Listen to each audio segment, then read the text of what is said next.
Sugal sa flip-top, sinisisi ang 3GS sa pagsisimula nito?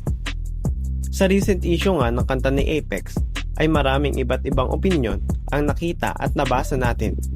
Dito ay kinall out niya lang naman yung mga lumalaganap na pagsusugal na nangyayari sa flip-top noong pandemic. Isa nga ang pagsusugal sa naging angle niya sa laban nila ni Sinyo.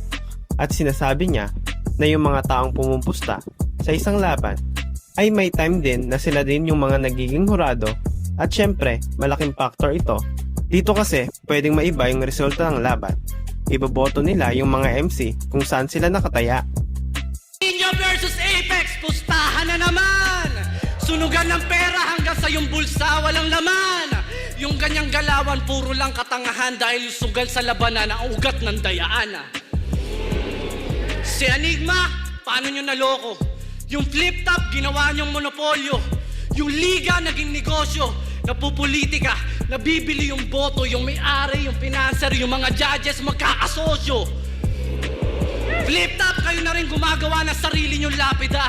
Totoo naman yung mga banat ni Akata. Masakit lang yung pagkakasabi niya. Ngayon ay lumilitaw ulit yung video kung saan makikita natin nagsusugat at nag-uusap ang ibang MC tungkol sa pustahan. Nandito si Sinyo, Shernan, Poison 13 at Doc Pau. Pero makikita at maririnig naman natin si Sinyo na kahit si M-Site ang gusto niyang manalo ay hindi naman siya pumusta at sinabing labas daw siya sa pustahan. Kahit na pinipilit at sinabi ni Poison na sumali na si Sinyo sa pustahan ay hindi naman ito tumaya. Kanino ka ngayon, pre? M-side. Magkano yan? Ako M-side ako pero wala akong gusto dito. Labas ako dyan. Gusto ko na dul. M-side yung... Kanino ka? Kanino ka? Ayo. Sama ko sa bahay. Oo. M-side yung bangka eh. M-side ako. 3GS daw ang judges eh. Punta ka na, bias tayo niyan. Oo, 3GS mo boto ko.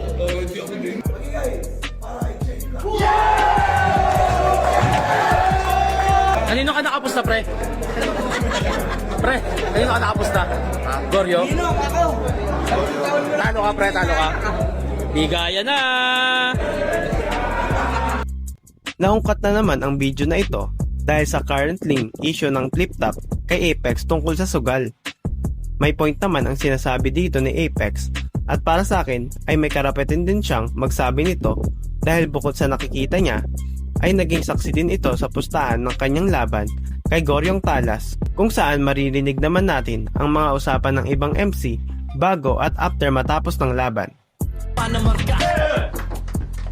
Ayan, ako dyan. Sa kaliwa tanong hurado, 3-2, advancing sa final. Magigay, para kay Goryong Talas. Shoutout kay Apex.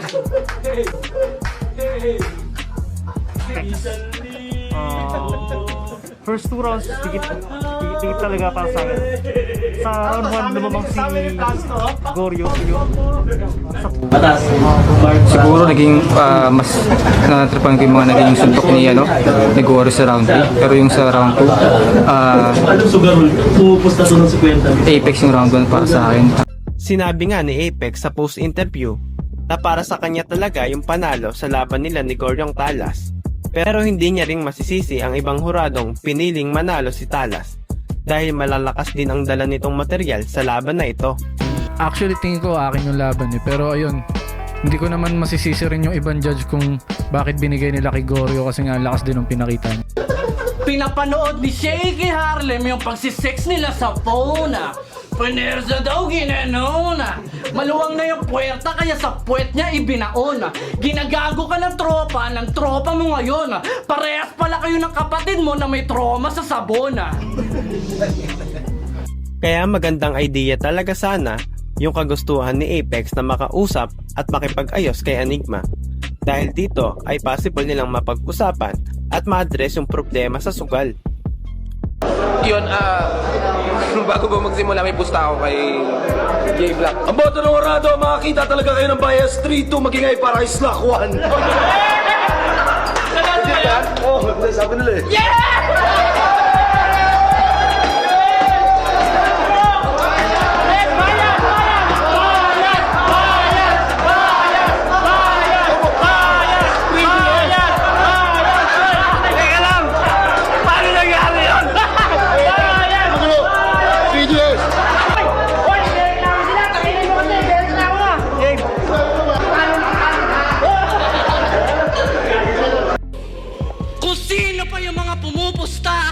Sila rin yung mga huradong humuhusga.